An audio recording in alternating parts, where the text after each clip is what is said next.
السلام عليكم ورحمة الله تعالى وبركاته.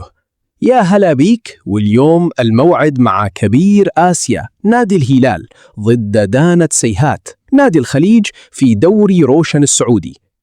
الهلال يبي يواصل هيمنته، والخليج يبي يثبت إنه رقم صعب قدام الكبار. إليك كل التفاصيل: موعد وتوقيت المباراة والقنوات الناقلة. التاريخ: اليوم الثلاثاء 5 مايو 2026. الوقت: الصافرة بتبدأ الساعة 19 مساء 7 مساء بتوقيت مكة. القناة الناقلة: تقدر تتابع المتعة مباشرة على قناة 8.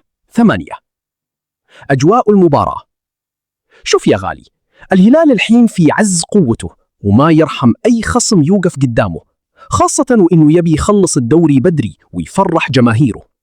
الخليج فريق منظم ويملك روح قتالية عالية، وبنشوف كيف بيحاولون يجارون رتم الهلال السريع في نص الملعب.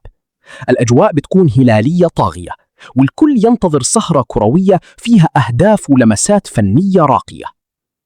توقعات النتيجة: توقعي الشخصي إن الهلال بيخلصها 3-0.